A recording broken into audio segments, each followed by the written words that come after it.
All right, hello and welcome to From the Bottom Up, Transforming Metadata with DevOps and Simplicity. And today we're featuring Medidata, and it's a US firm which focuses on the digital transformation of life sciences by developing SaaS products for clinical trials. And guys, I'm Jared, I'm content manager at Unleash, and tonight I'll be your host. Before we get started, some quick housekeeping. We have some people joining on multiple platforms. So from your platform of choice, whether it's YouTube, LinkedIn, whatever you're logging in from, anytime you have a comment or a question, anytime it occurs to you, just type it in the comment field and we'll see it. So let's practice. What country are you tuning in from? Now, there's a few second delay, so I'm not going to see it right away. But so today we'll be talking about a really unique approach to introducing DevOps to company culture, but also a unique relationship that developed along the way. And telling that story will be Erik Johs, the Senior Director of Software Engineering at Medidata, and Elise, Stanley, Brevald, the Head of Customer Experience and Insights at Unleash. So today we'll hear the story, and then we'll do a quick Q&A. And stay as long as you like. We'll try to get as many questions as you can. And if we don't get to your question today, we will get to it at some point. And again, ask questions as they occur to you and type them in the chat. So welcome, Erik and Elise. Thank you. Thank you. Thank you, Jared, for having us today.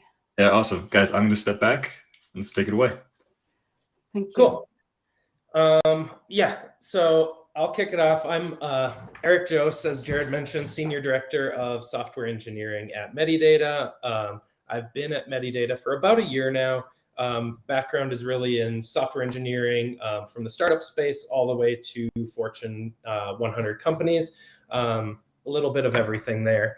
Medidata and who we are, Jared touched on a little bit, right? We're a life sciences company that is really involved in clinical trial application, moving vaccines forward, and really just, anything that touches life science. We have about a 4,000 person organization, so rather large, and I oversee a portion of our platform services team, which is kind of at the center of that organization.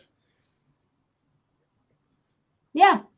Hey, Erik, so nice having you today. So my name is Elise from Unleash, responsible for all our customer experience and also the great product that we are building every day, try to create this world-class user experience for our customers. And Erik, you are actually one of our customers, and that's also why we have invited you to have this chat with me today, because I am super curious to hear much more about you and how you in Medidata, I have started this journey on the business transformation, but also the new way of working, new way of thinking, and all these new mindsets.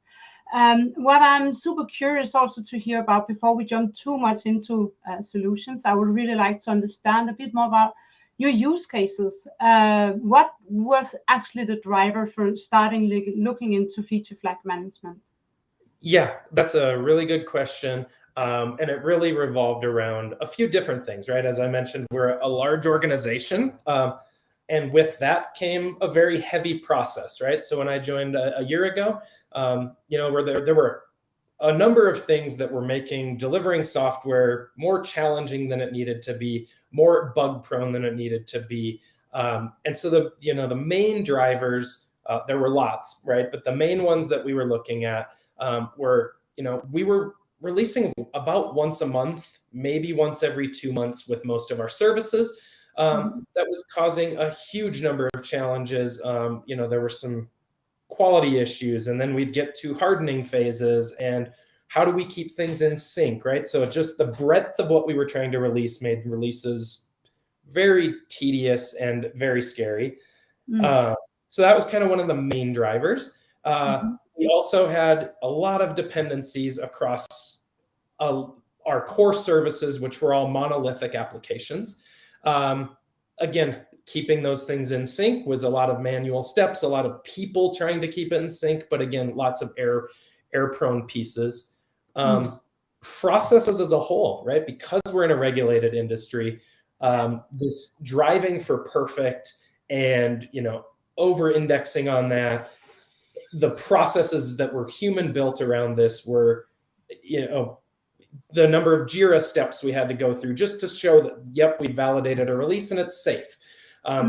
Those sorts of processes were driving our technological implementation, right? And so that was kind of stopping us in our tracks a lot of times as well. So it was not just the human processes, it was actually also technical processes that you were Yep, it's been a little bit of all the types of processes. And just, again, I think with that fear of trying to deliver perfect and knowing, we could mess things up and we don't want that, and then what do we deal with from the regulation standpoint? And then we had some archaic feature flag sort of solutions, right? Or some very rudimentary ones that involved environment variables on our servers, which worked.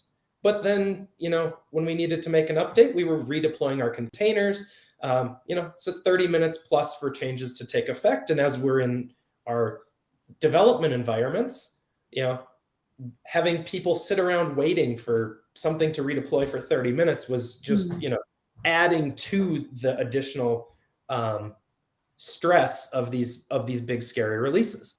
And then, the last main driver was really this concept of, our customers want to know our software works. So we end up releasing into like an innovation sort of environment and allowing them to play with the functionality for about 30 days before we can push that change into production. That seems like no big deal until we started, you keep moving your development forward and then you run into merge conflicts, and how do we keep these long living branches in sync was just also a large nightmare. So that was kind of the main drivers for why we were looking to, evaluate different feature flag providers and solutions. For me, it sounds like your daily work and daily life has been a bit like comfort zone. It has been super hard, a lot of dependencies between different parts of organization, but also between the solutions and processes. And so what if we should try to put this into a bit more like general terms, I don't know, would that be like a monolith that you were kind of fighting against, or at least try to change the mindset of working in a monolith? Or yeah, so I think we can highlight kind of where we were, right? It was a monolithic architecture with a lot of infrequent releases, with a lot of external dependencies, and then processes within our SDLC that were cumbersome, right? I was joked when I came on, it's like, we're releasing software the way companies did 10, 12 years ago, right? And that's if we're lucky. It could be even older than that, but in the spirit of trying to stay positive, right? We're kind of a decade behind the times from what most companies are doing, and so that's where we are. We're in the process of transforming, right? And so I think where do we want to go? It probably helps tell the story as well. Exactly. And we want to get to microservices. We want to get to small, frequent releases. We want to be able to target a subset of our customer base until we ensure we have that confidence to roll it out, and continue to expand it with a way to safely roll that back. And so that's where we want to drive to, is a lot of fast, iterative. And Elise, I know I've told you this before, but it's like, we want to work the way a startup works. Yes. We want to work, trial, error, learn, and do a true iterative sort of process. Yeah. So don't be afraid of failing, but actually learning a lot while you are trying to build the best product for your users and your customers. Perfect. Absolutely. Really sounds interesting, Erik.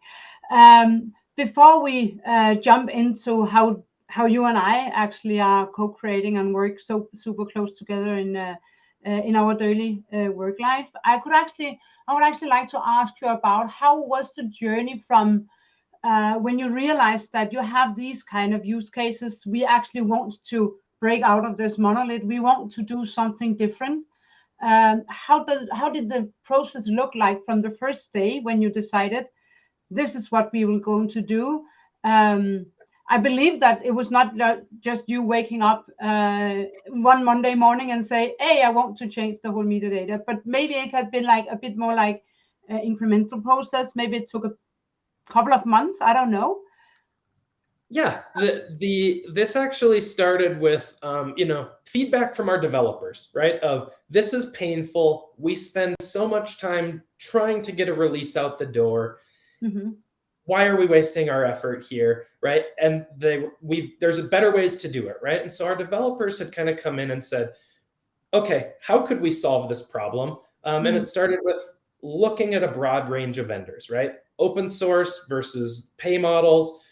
Should we be hosting the service? Is it okay for someone else to host the service? And kind of what are the starting points that we want and are things that we could try to, that would simplify our process and allow us to leverage technology to move us forward, right? And so we did a bit of evaluation and with 3 or 4 different vendors and kind of looked at the high level, right? And then, as we started to focus in on Unleash as a potential solution, this is where we started to engage you guys, right? And there was a lot of back and forth I think you guys probably were sick of the number of meetings and questions and I remember we got a lot of questions, yes. And we also had a lot of great chats internally, because it was also great learning for us to actually have these huge customers coming to us asking for advices. How could we be efficient, and how could we also help you out in your first journey with Unleash? Yeah, and I mean, I think the key stakeholders in our organization, right, is InfoSec, and so they did their evaluation and they said, okay, let's look at how Unleash works, and is the data secure, right? And then that led to more conversations with you guys, right? And then it was like, hey, for us to use this at scale, we need the concept of role-based access control. We can't just have everyone turning these toggles on, because that goes against all of our processes currently. Came but with more questions, right? And I can't harp on enough. I feel like you guys probably got sick of meeting with us. And then as we moved, into that and finally got, okay, this is the direction we think we want to go. We've rolled out the proof of concept with guidance from you guys and that feedback to say, are we doing this right? Here's some of the different technologies we're trying to use, and let's get a few things in place. And at that point, then we said, okay, yep, Unleash sounds good. Signed the contract. Plus, throughout that dynamic, the comfort level between our side and your side, I think, also, continued to grow, right? Where there was this trust that we knew you guys were understanding our problems, and also helping to move us forward as a partner.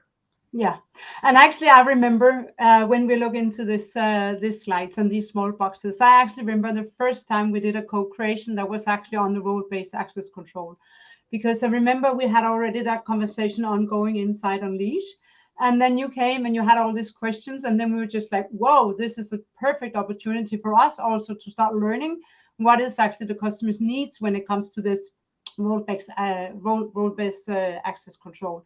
And that was super nice. But Erik, I'm also curious because I would also like to show all the attendants today how are we actually working together to make it a bit more like close to you and me and our daily conversations. But I'm still like a bit curious to understand. So you say trust, you say partnership.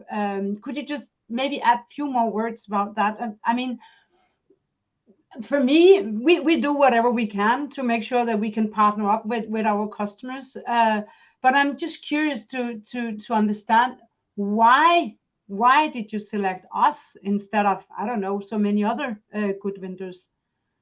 Yeah, that's a really good question. I think, the partnership and that trust aspect, and knowing that, we were going to be heard. We weren't just another customer, right? I think some of the other vendors we evaluated,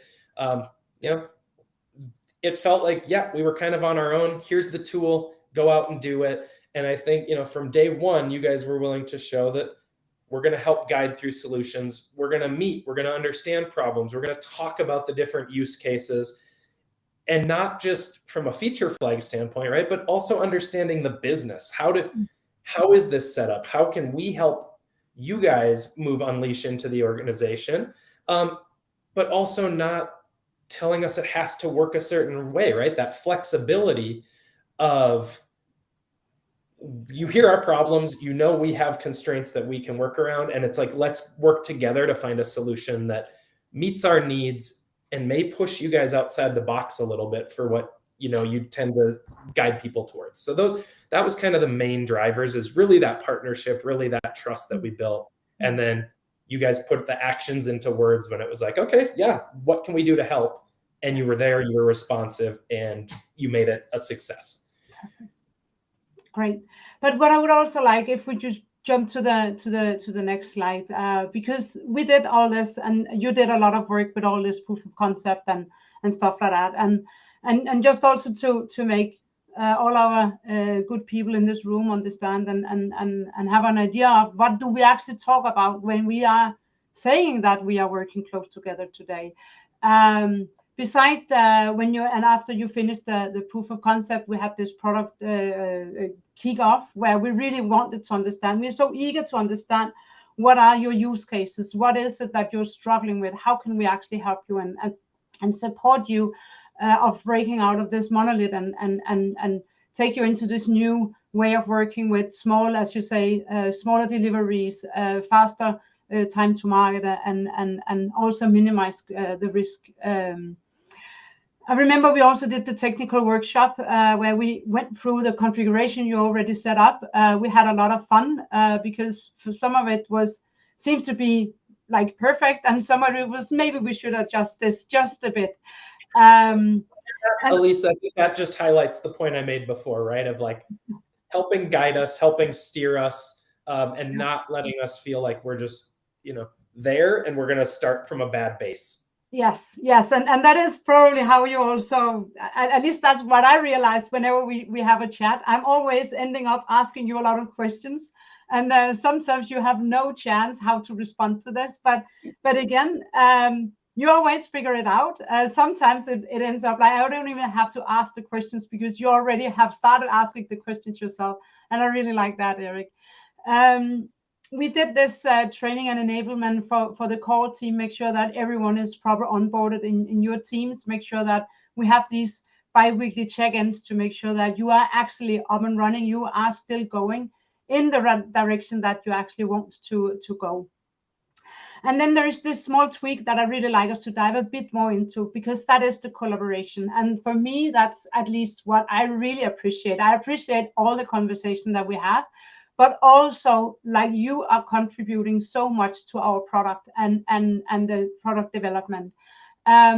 We see that in the way that we are collaborate on our needs, and also trying to understand your problems. What is it actually that we should solve? Not just like you ask me, can I have a new feature? But actually when you say, can I have this? We always end up stepping back and say, so what was it actually that we needed? And to be honest, you have been changed and transformed more and more into, I need this, instead of just, I want this feature. And I really like that, Erik. But I don't know if you remember when you came to us and you say, by the way, I found out we need 4 eyes approval. Yeah, I think that's a good example of collaboration, right? We have a handful of these that I feel like I, again, probably annoy you guys with, like, hey, we thought about this, or, you know, maybe this is only a Medidata specific problem. Yes. But it's something we want to solve. But yeah, I think, you know, a recent one that comes to mind is absolutely this, you know, approval workflow of how do we, you know, fulfill the requirements we have on our side without, you know, allowing us to modernize our process and get rid of some of the manual paperwork. So yeah, I think that's a really fresh one that we could kind of look at a little bit and how we dug in there. Yeah. So on the next slide, not because we want to do too many slides today, but what was what we realized when you came to us and you says, oh, I would like to have 4 eyes approval. We have that today, and I have heard from management team, we actually need to have 4 eyes approval. And then we start to chat about, so what did it actually mean to ask about 4 eyes approval? Would it be like this, just classical? An employee type in something and a manager has to approve and that's it and all good? Or what did it actually mean when we start diving into the needs of approval? And we actually ended up in not talking about approval in the end. We actually start talking about how to collaborate with a tool like Unleash. Like, how can we as a tool make you stronger in your daily life and your collaboration when the developers are developing all this great stuff that they are doing today in your organization. And having this like conversations with you where we actually can have these very honest discussions and end up like not just speaking about and talking about a feature, but actually have the honest conversation of, so let me please understand what are the needs, what are the problems that we are trying to solve. And we ended up like talking about collaboration, talking about how can we invite team members in an easy way into Unleash. Yes, of course, we know that we need to talk about approval in some way, but we actually ended up calling it and use it like change request instead, because that's much more familiar to what developers are actually asking for also when they're working with GitHub and stuff like that. So understand all these small things, and it's a bit hard to actually explain, but having these like when we start doing discovery together, we start doing prototypes, we do a lot of interviews, we discuss a lot, showing you the progress, the concepts, and what I actually like most, Erik, is the way that we always we kind of adopt the same mindset, and as you say, as a partner, it's great to have like sharing this mindset of it's okay to fail, it's okay to look into this MVP. We try our best to, and actually we are reaching the same goals. I mean, you want to bring world-class organization and tooling into Medidata. We've tried to, and I fully support you in that part. But we also really try to make our best to bring the world-class experience to our users and our customers, and that's actually you and your developers. And I really like that. I really like that we are on this journey together. Yeah, I do too. I like the fact that you touched on how it started, right? Where it's like, we need to replicate current process, right? Is probably how I brought it to you. Like, here's what we do today. How do we do this elsewhere, right? And I think like the iterative feedback cycles where you guys are going and getting feedback, bringing something back to the table, saying, what are your thoughts here? Does this meet your needs, right? It actually opens up an avenue that is not necessarily, it's gotten me away from the what's the solution look like, but where should we get to long term, and what does that perfect developer experience look like from our side? And then, then it kind of flows into something that naturally changes over time, which is why I actually really like what we're talking about here, right? Because it started as something so simple and so basic. Yeah. And now that is one small piece of this broader functionality that you guys are working on. Yeah. And I think it will allow us at Medidata to transform more rapidly and have a bigger impact, instead of just chipping away at, symptoms of a bigger problem. We're kind of aligning the solution towards the underlying problem and trying to make a more, massive change and shift in our culture than just trying to say, let's just move the tooling here. Yeah. But actually also very often, and I like to be honest, that, very often we are also pushing you a lot. I mean, and we also open discussions about like best practices, because we also interact with a lot of other customers. And for me, it would always be a matter of how can we make sure that we would create the solution that not only fits for you, but actually can also be the new standard of how you do development, but also bringing new best practices and also share that and that stories with you. I don't know how it feels when I do this. Am I sometimes a bit too hard for you, maybe, or is it okay? No, not at all. Honestly, I think the relationship we have is very, straightforward, right? Like, there's neither of us is offended by just brainstorming ideas and working on solutions.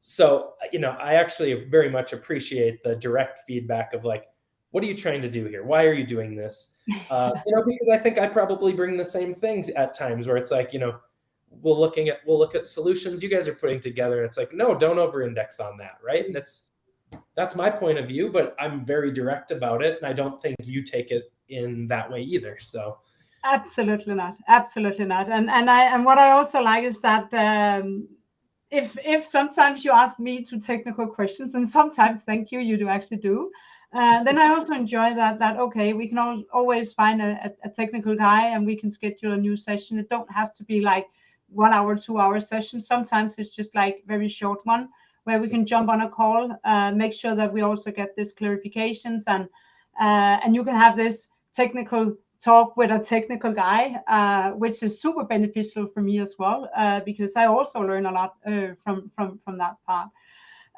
But Erik, enough about us and how we work. What I'm actually curious about is when you started to roll out this feature flag management, this new mindset into Medidata. I remember you talked about you starting with the two of the teams, and then you had a plan of how you would like to scale and grow this into Medidata. Could you try to share that as well today? Yeah, for sure. And I think this is something that has probably as equally important as the technology and solutions you guys are delivering and providing, right? I think a lot of our success has been around the strategy we've taken internally to roll this out, right? I think, as the developers did the POCs and saw what was capable, they got really excited of like, let's everybody jump on board, right? Well, as I'm sitting here, I don't want to be responsible for, 2,000 plus developers coming in and saying, you guys don't know what the hell you're doing, or this isn't how this works. And so, we took a step back and kind of reined in the excitement a little bit and said, okay, how do we focus that excitement to make our biggest impact, right? And you talked about the core team that we trained. That was incredibly important for us, right? Because we wanted to build this sense of enablement, right? How do we get people that are going to champion this into the organization? And again, remember, our organization is striving for perfect, right? Like they do not like change. They do, change is scary. And what if we're not perfect? And maybe we should over-engineer for all of these edge cases that haven't come to light yet, but based on past, we think that they'll happen, right? And so we started with this really small team, probably 3 developers on one team, and we found a very focused project to say, why don't we try it? Why don't we take our learnings, right? And so our developers were on board with it. And then we started having to kind of push into our QA space. How do we get our QA folks trained and up to speed, right? And so between our team that now had a okay understanding of Unleash, right? We were using us as people to enable, but then we were leveraging the Unleash team where it's like, again, we're running into this issue. How should we solve it? How do we think about it? And so those, biweekly meetings were also super important as we talked through how do we move this forward, just because you guys were helping keep a pulse on where we're at, what are the pain points we're running into, are we going off track with probably over-engineering or implementing things in a way that, it's going to come back and bite us. And so we did it in that very controlled piece, and we were able to roll out our first release, right? And, internally when we started, I thought, it's a new tool, it's easy, we'll have something out in a week, right? And that turned into what? How many times did I have to tell you, well, we're still not there. We're still not there. And I think, it was probably a couple months, right? And so, once we got comfortable with that first one, then of course, we're showing it to a few more people internally, right? And that feedback is also, this will never work. Here's all the things the tool doesn't do, right? And, by allowing us to keep these small focused groups, we were able to have some very honest conversations and also, try to push that culture of it's okay for us to learn, right? Like, let's push it out here. Let's try. I think back to another scenario where it's like, we wanted to over-engineer on, we need to make sure we have a cached version of all the flags at startup, Yeah. because what if a container restarts when Unleash is down, right? Yeah. And so we were focused on a lot of the wrong things, but also a lot of the right things. And so it's like we had to shift that focus over to, let's worry about driving this forward within our team, build confidence, show it works. If we encountered issues along the way, we have someone we can partner and reach out to say, what about this? Here's a bug we found, right? Or, guide us. And so we started with that small group. From there, we pushed it into the broader platform organization, which is, 150-ish or so people. Again, small groups, lots of meetings, lots of, me showing people the high level basics, reaching out to you guys when questions I had no idea what the answer was. Build that comfort level. And then, from there, once people started hearing about it, other teams within Medidata are now saying, we want to try it, or, here's this. And they're coming to us and saying, what tool, here's the problems we have. What tools, we saw this tool, can we use it? And we were meeting them to kind of evaluate their use case to say, is this the next use case we want to tackle? Or is it going to be more complex than we want to deal with? And is it going to actually, while it might make their life easier, is it going to set the adoption of Unleash back? And is it going to make it harder for us to move it into the organization, right? And so we were being very strategic of what projects did we pick? What teams did we start to work with? And then we kind of hit this point where we're at the beginning of like this hockey stick curve in our organization, right? Where we've got enough people that are at least comfortable with it.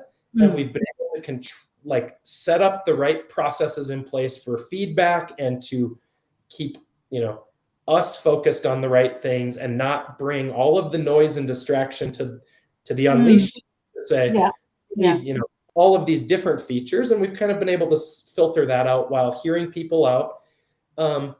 And so now we're kind of at this spot where, we've started to skyrocket, and organically users are reaching out and requesting access to Unleash. They're starting to play with more and more. We've got some, internal channels as far as just areas to collaborate and ask questions, or what applications can we look at and follow best practices. And now we're getting to the point where we're finally starting to understand enough of how we want to use Unleash internally and enough of our use cases where we're looking at, okay, how can we extend some functionality to make this easier for other teams to implement, which we, initially said, we don't want to make it too easy to use. Out. And so that's kind of how the journey's been, right? And it was very calculated. And now we're at this point where, the broad organization is starting to get incredibly curious about it and see the power of Unleash. I still remember the meeting we had when you were a bit confused because you thought you were actually in control of, you had the strict plans. There would be the teams, the next team that should actually start using Unleash and be adopted into this platform. And then suddenly you had this, like, was it in Japan or something, a team just popped up and you were just like, where did that come from? And I really like that story because it also shows, like, when you start having this like internal focusing on how we can actually improve, how we can start work different. There is so much energy in an organization that people, even that they can be a bit afraid of changes in the beginning, but once they actually see this could actually be beneficial for me as well. I have seen others trying this out, so maybe it's not so, I don't have to be so careful about it. I could also try, and then suddenly it just like organically starts to explode, right? Yes. And I think that's what you are realizing these days, like things starts running really fast, right, around you. It absolutely does. And right where I thought we could take a little more time to define a balancing act between our legacy processes and where we want to get to, there's times where it's like, oh man, we've got to accelerate this, right? We don't have the functionality that we thought Unleash would have for us yet, but we don't want to stop all these other people. So we're, building in some temporary stopgap processes that are good enough and fulfilling our requirements. But yeah, it gets to the, I mean, some days it's very manageable and other days it's very unwieldy with the amount of excitement around there.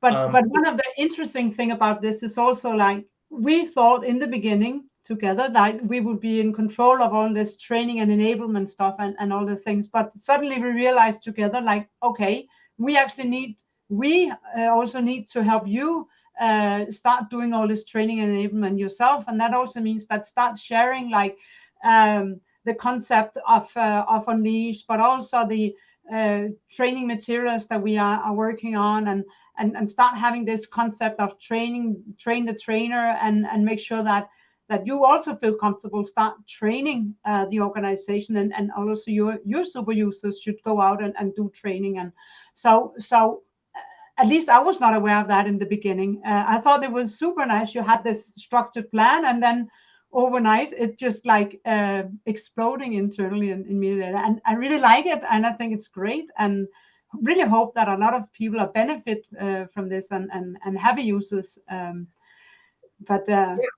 they have, right? I think like if I look back to, and I talk to my team about this a lot, right? If I look back to where we were at the beginning of the year, like change was incredibly scary, right? And where are we today? Like, it's not like we've done a 180 and now it's like, oh, we don't care, right? There's still cautiousness around what we do, but Unleash as a tool has helped us change the culture, right? And it's not, going into this, I thought, this will be easy, right? Here's a new tool, someone will just run with it, our life's easy. But as we started to evolve it and see the, concerns, questions, it was much more cautious than I could have anticipated. But we've been able to resolve that, and we've been able to actually get people more interested in leveraging this technology and trying to do things differently than we have. Which to me, that speaks volumes to the power that we've been able to achieve here. And we're not anywhere near the finish line, right? We're probably still on the upswing, but it's all very positive, and it's helping to accelerate the broader organizational change that we're striving for. So Erik, what would be the biggest learning from this journey that you have been part of? What would be the next step? What would be your key takeaways from this amazing, crazy, whatever journey we have been on, and we are still doing? We're in the middle of it. Exactly. And I think the core of it all is changing the culture of an organization is incredibly difficult, right? Like I knew that going in, but as you start to see tools that can help make things easier, and in your head, you're like, this is an answer, this should be no problem. Getting people comfortable with that change and thinking differently, not just our developers, but people around the processes, right? And even our DevOps teams of, well, this isn't how we release software. Like all of that, I think to me it kind of hit me right in the face of like, there's a lot of people here that we have to change the thinking. And from that like main point, the things like the biggest takeaways I have is like selling the vision early and often, right? Again, I knew what we wanted to do with Unleash, probably wasn't always as clear as what's our end goal. And sometimes we lose focus and get into the weeds on like, this is how we're going to do it. And then if we take our step back, it's like, we're worried about the wrong thing, right? And so I think just continuing to make sure people are aware of where we're going, why perfect doesn't need to happen, and that we can iterate on it's been important. The fear of making some small mistakes, right? Like, can we recover from these mistakes? And do we have the safety nets in place? But we're going to constantly iterate and evolve, and just getting people comfortable with that has been very important to this journey. And then, in the sense of like Unleash, and I've touched on this, I thought, okay, we've got the tool, the team's just going to take it and run with it. And, Unleash being a simple but powerful tool, no matter how easy you think it is, it won't be successful without that proper change management within the organization. That to me are kind of the things that really stand out from what are the biggest learnings that I had through all of this? Does that also mean that you have somehow people in your organization to support you, and you have people to buy in on these new ideas? And because I can imagine if you would like to change this big organization into something very different, you probably need to have good people around you that also feel support about this. 100%. Without that support, this would have died a long time ago, right? And so I think like the fact that we have leadership that understands the need to deliver faster, get rid of some of these pain points, that's been invaluable. And then as we, part of the strategy for why we rolled it out the way we did, right, was to create people that would advocate for our new way of working, right? We can control this. We get people excited about it. We show them what's possible. And so, people that were skeptical right away are now advocating for, hey, we can do it this way. Here's a different way to think about it. And so like, as that advocation has just continued to grow, that has also helped, make this smooth, but increase the excitement around it, because we've been able to do this without any big hiccups, right? Like we've had little learnings along the way, but we didn't have anything massively blow up in our face. And that was part of leading people through this, uncomfortable change in how they work. But yes, to your question, like, do you need advocates? You could never change an organization this size on our own, right? And that internal and external people advocating, which is, again, someone like yourself, makes this that much easier, because it's a sounding board. It's someone that understands the problems and can help see what's coming. Yeah. Does that also mean that one of the best practices, if we could call it a best practice, should be like start out small and then grow into organization, try to do it as structured as possible, accept that it can explode around you, and get a lot of buy-in from top management? Or yeah, I don't think I would change the approach we implemented this in. I think the starting small, staying focused, not getting distracted from all of the what ifs, and really saying, this is what we want to do. This is the path we're on. And you're right. Like at some point it blew up, and then it's how do we rein it in? How do we kind of evaluate it and temper the excitement a little bit, but without going broader? Yeah, it would have been like, if we went too big, we would have focused on all the wrong problems, and it would have created a lot of churn for teams. And I think we would have had a lot of distrust in, it's just another tool. Like all of the benefits we could realize from it were not, because we've spread it so thin. But I guess it was also easier when you have a small team to start out with, like have this mindset of trying out, fail fast, let's adapt, let's try something else. It didn't work, let's try it one more time. And I mean, for me, that would also be a great advice to other people that would like to start trying this out. Like, don't be afraid of failing. Start out small. I think one other piece is the collaboration aspect, right? I know we touched on it earlier, where how do we collaborate? But I think one of the more powerful things we've seen within our teams is having a common Slack channel where people could ask questions, getting developers to reach out, right? In an organization like ours, things have been pretty siloed. And so, some of these other teams that are on the slide, we don't know what they're working on. They don't know what we're working on. And so I think trying to drive that spirit of collaboration and learning from each other has also been, made it less painful for these new teams as they're getting on board, because they've got people that understand the ins and outs and can at least help guide them. Yeah, sounds good, Erik. So to be honest with all of you, we can continue having this conversation for hours, but maybe we have people in the room that would actually also like to ask you questions today, Erik. Would you be okay and prepared for, I don't know what questions that will pop up. Yeah, but fire away. Yeah. I mean, I think that's part of the learnings, right? Is like, how do you learn from others and how do you collaborate? So exactly. I will answer any questions people have. Yeah. Okay. So, what is the biggest organizational challenge to adopting DevOps or feature flags? Oh man, that is a very good question.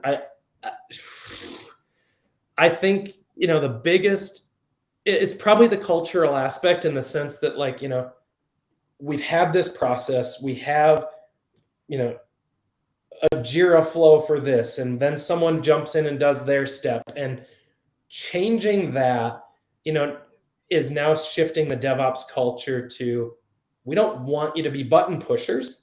We want you to do true DevOps sort of work. And, I think they're excited about it, but I think people tend to go back to their comfort zone, right? And so I think, like, for me, seeing that biggest, like the biggest challenge around that is, how do we get people to say, developers are equally responsible for releases as DevOps, right? It's like ownership falls within the team. That's okay, DevOps, you still have a role. I think that's been one of the hardest parts, is just like helping people understand how their role is going to evolve in this new way of thinking. Yeah. Yeah. Did we get another question on the screen? Why do you think the bottoms-up approach was so successful? For me, I think this was, as a leader, I think top-down is hard this day and age to have success with, right? No one wants me to come in and say, this is how you do it. And I think it was successful because the people closest to the pain points were heard, right? They became champions for it. We're showing the value and power in what we're doing. And then, at the top level, people are seeing us move faster, right? We're going faster. We're less churn. It's less chaotic. They're seeing the results. So we're building a culture of, the developers having a sense of ownership, and this is what we want to do and why. Yeah. And that, to me, I think, is core to all of this. And the support's necessary, but that buy-in from the, people that see the value, and it makes their lives easier. If you can say you can go code, that's way, way better. But I'm actually curious about this. So if I can just ask one more question here, because does that also means that you can see a transformation in the developer's mindset? Like, can you see anything in employee satisfaction, or do you have happier people go to work every day? Do they have a bigger ownership?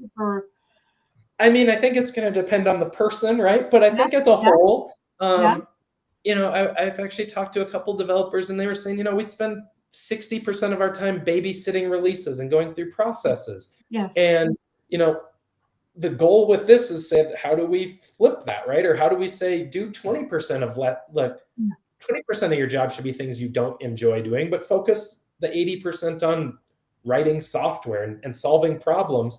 Yeah. And I think it has helped that, right? But it's come with its own challenges of people having to understand that we're doing things a different way, which can be stressful to them. So it's finding that balance of creating the excitement and showing what's possible. Yeah. And also the understanding of, like, it's different, it's change. It's I can imagine it could be, at least in the beginning, a bit painful, stressful. I mean, what's in it for me? New way of working. If I'm not the early adopter, I maybe in the beginning feel like you are forcing me into this, or I have to force myself into this. But I honestly don't know if we ran into I feel forced into this at all, right? Okay. Because if you think of, like, the organic growth, people were seeing a tool that solved a pain point. Perfect. And so they were actually going more towards it, and we never dictated how they had to do something, right? Yeah, but I mean, you could by yourself, or if you see like the colleagues are like this, and then I maybe also need to like this. But I would just be so happy if I hear like people actually get more happy when they go to work, because they actually feel like they are bringing much more value. As you say, don't spend too much time on releases, but actually spend time on bringing real value to the product and to your customers. I mean, that's a bit more fun, right? Like paperwork. Absolutely. And I think as we get even further in this journey, right, like that's going to resonate more and more, because, like I said, we're still on the earlier portions of the journey, but we've got a lot of buy-in. So we haven't removed all of the pain points yet, right? Which is why I think there's improvement, but there's still work to do for how it would make it, a better developer experience. Yeah, cool. So maybe we should have one more question. What did it say? Only technical profiles you should. So good question. Yes. Right now, it is just our technical folks using Unleash. Yeah. Now, in the vision of where do we want to go? Yeah, I think the spirit is like, we want to empower the teams, regardless of the role on the team, right? Like the team as a whole and anyone on that team should be able to drive this. And we're still kind of tied between release and feature enablement, right? We kind of have this mindset that they're all together still. And I think in order for us to start to introduce this, that like they are two truly independent things. Once we can get to that point, I envision product, taking and running a lot of the enablement of the feature flags. But for now, it's been mostly technical. Again, a lot of our processes that we're still doing from a release standpoint still involve some manual steps. So the developers are kind of having to call out the configuration of these feature flags. But yeah, where we want to get to is, okay, engineering's released it, product, you go ahead and turn that on whenever you want. Yeah, cool. Should we have one more? I guess when Jared feels like this is enough, then he will jump in and say, now it's enough, because I feel we could just continue like forever. So yeah.